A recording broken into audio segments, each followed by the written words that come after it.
Salam sejahtera, terima kasih karena bersama dengan saya di Nazilin Unity Channel. Dalam satu hantaran di Harapan Daily, ada konon langkah Sheraton, langkah syaitan, langkah atap, tebuk atap 2.0.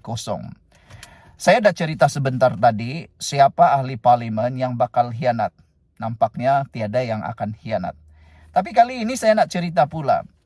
Apa kejangkaan kenapakah Perikatan Nasional nak sangat tumbangkan Anwar Ibrahim tahun ini juga? Banyaklah jangkaan demi jangkaan yang mahu mengatakan, mau meramalkan kenapa Perikatan Nasional sangat terdesak mahu tumbangkan Anwar Ibrahim tahun ini juga. Walhal tahun lepas ada, tahun depan ada, tahun depan ada lagi, tahun depan ada lagi. Okey, dua perkara yang menyebabkan pemimpin-pemimpin Perikatan Nasional terdesak mahu tumbangkan Anwar Ibrahim tahun ini juga. Perkara yang pertama ialah kerana kehebatan Anwar Ibrahim. Anwar Ibrahim telah menunjukkan dia adalah Perdana Menteri yang tepat pada waktu masa yang tepat dan tempat yang tepat. Semasa negara mengalami krisis undang-undang, krisis perlembagaan, krisis parlimen, Anwar Ibrahim muncul menyatukan Pakatan Harapan dan Barisan Nasional. Mula-mula orang jangka Perikatan Nasional, Barisan Nasional dan Pakatan Harapan tidak akan selasi, tidak sebulu kerana ada DAP dan UMNO. Tetapi kerana kewibawaan dan kehebatan Anwar Ibrahim berjaya menyatukan walaupun ada pergeseran antara DAP dan UMNO disebabkan oleh pemimpin-pemimpin kecil seperti Akmal Saleh. Tapi Anwar Ibrahim dapat menetralkan keadaan itu sehingga tidak ada perpecahan berlaku. Biasalah pergeseran-pergeseran itu. Macamlah dalam Perikatan Nasional tiada pergeseran. Ada pergeseran, siapa kata tak ada dalam Perikatan Nasional. Bahkan kadang-kadang lebih teruk daripada pergeseran yang berlaku dalam Kerajaan Pakatan Harapan Barisan Nasional. Jadi Anwar Ibrahim berjaya. Itulah yang ditakuti oleh Perikatan Nasional dengan kejayaan Anwar Ibrahim menjadi Perdana Menteri yang berwibawa.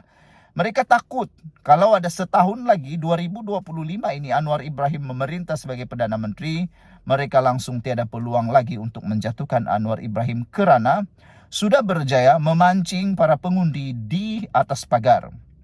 Kita nak cerita pengundi atas pagar Barisan Nasional dan Pakatan Harapan.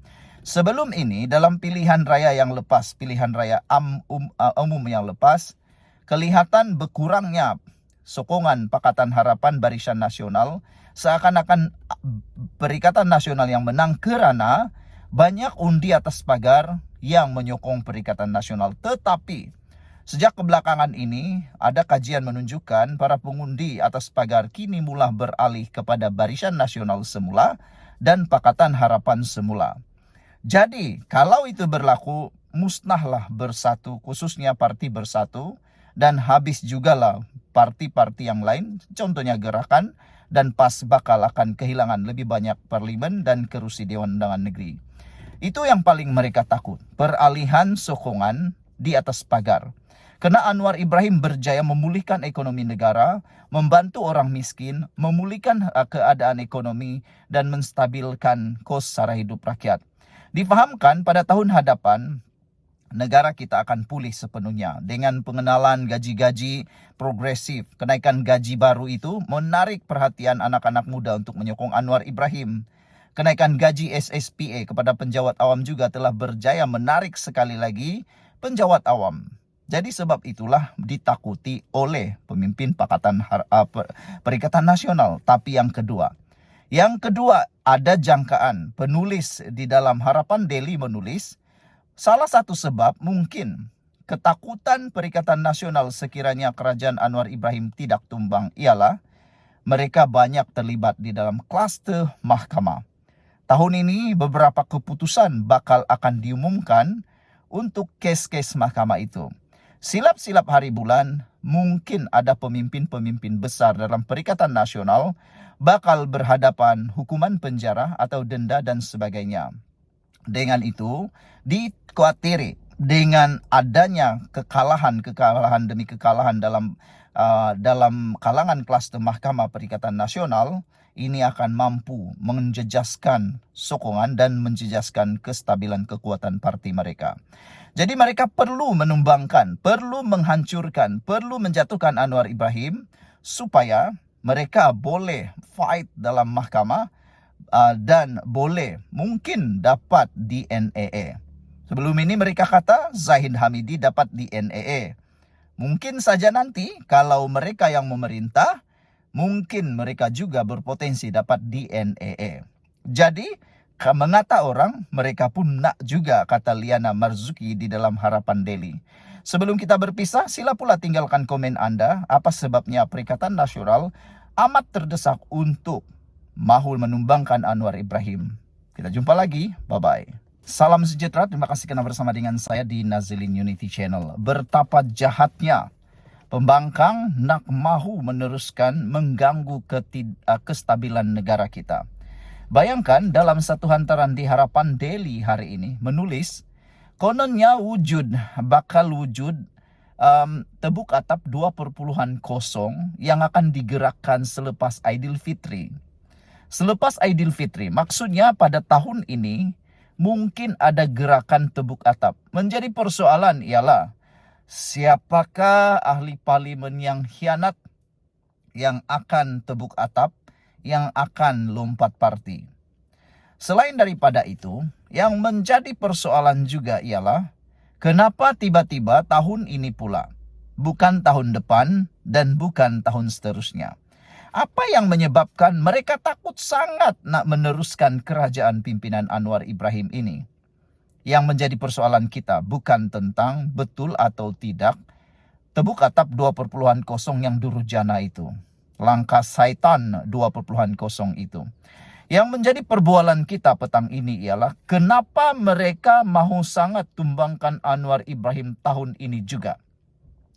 Itu soalan pertama. Soalan kedua, siapakah ahli parlimen yang sanggup, durjana, yang sanggup tinggalkan kerajaan perpaduan pimpinan Anwar Ibrahim? Kalau daripada UMNO, mereka akan sanggup menghadapi saman atau bayaran daripada UMNO sebanyak 100 juta. Siapakah ahli parlimen yang sebodoh itu sanggup membayar 100 juta ringgit? Kalau ada 10 orang, maksudnya 1 bilion. Itu satu benda yang bodoh. Kamu fikirlah sendirilah kan, sebagai rakyat Malaysia lah kan. Kalau mereka disaman, terpaksa bayar 100 juta, tak apalah. Kalaupun tak 100 juta, pikir 10 juta pun cukuplah. Tapi kalaulah 100 juta, ada 10 orang, maksudnya 1000 juta. Bila 1000 juta, 1 bilion. Duit saman itu boleh buat untuk rakyat Malaysia maju tahu. Bukannya untuk tumbangkan kerajaan. Jadi siapa ahli parlimen yang sebodoh itu? Okeylah, kalau bukan UMNO. Sebab mungkin takut kena bayar 100 juta bon saman. Okey, ada orang jangka, okeylah dari negeri kau lah, kata mereka kepada saya. Dari Sabah. Dari Sabah berapa banyaklah sangat, berapa keratlah sangat ahli parlimen. Kalau mereka sanggup meninggalkan kerajaan perpaduan yang sudah bersama dengan Anwar Ibrahim. Dan apakah tawaran Perikatan Nasional kepada ahli-ahli parlimen daripada Sabah untuk beralih sokongan kepada Perikatan Nasional? Itu soalan yang paling kritikal. Apa tawaran Perikatan Nasional kepada mereka? Nak tawarkan jawatan, okeylah bagi semua menteri. Jadi nanti Perikatan Nasional tengah-tengah. Okeylah, bagi Perdana Menteri lah. Nah, mana boleh kata mereka. Belum pernah ada rekod daripada Malaysia Timur, iaitu daripada Sabah, untuk jadi Perdana Menteri. Okey, bagi timbalan Perdana Menteri. Wah, nanti ada 4 orang Perdana Menteri pula. Sebab nanti Sarawak pun minta, Sabah pun minta, Semenanjung Malaysia ada 2 pula. Nah, macam mana itu? Kalau begitu, tunggang langganglah negara kita. Okeylah. Kalau bukan dari Sabah, okey daripada Sarawak.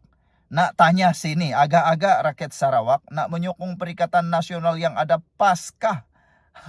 Itu menjadi persoalan besar yang perlu kita jawab semua. Saya rasa seperti yang dinyatakan oleh seorang pemimpin Pakatan Harapan, apa yang Azmin cakap semalam tentang kononnya hujung tahun ini bakal ada pilihan raya mengejut, hanya satu politik semata-mata, nak memujuk diri, nak memujuk ahli-ahli penyokong-penyokong pembangkang supaya kekal steady dan cool. Karena biasalah sebelum ni dah malu dah.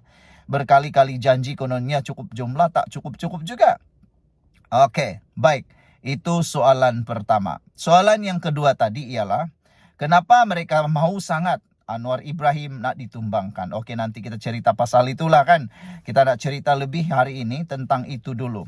Siapa ahli parlimen yang sanggup meninggalkan kerajaan Pakatan Harapan Barisan Nasional ini?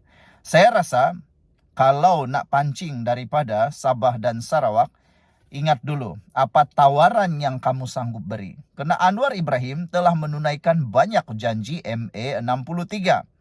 Perikatan Nasional sebelum ini yang pernah memerintah tidaklah sehebat Anwar Ibrahim dalam menunaikan janji MA 63.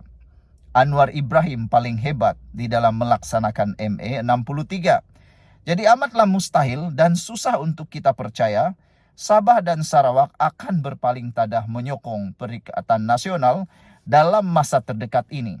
Hanya pilihan raya yang mungkin akan menyebabkan Sabah dan Sarawak akan menyokong Perikatan Nasional. Sabah dan Sarawak tidak mungkin akan menyokong buat masa ini karena Premier Sarawak juga Timbalan Perdana Menteri daripada Sarawak sudah menyatakan bahwa jangan ganggu kami akan sokong Anwar Ibrahim sampai akhir penggal. Jadi nampaknya ada kemungkinan dan besar kemungkinan Azmin Ali hanya menipu dan hanya mau jual politik murahan semata-mata nak pujuk penyokong sendiri. Ikuti terus ulasan selepas ini karena selepas ini kita nak ulas pula kenapa Perikatan Nasional terdesak sangat nak tumbangkan Anwar Ibrahim tahun ini juga.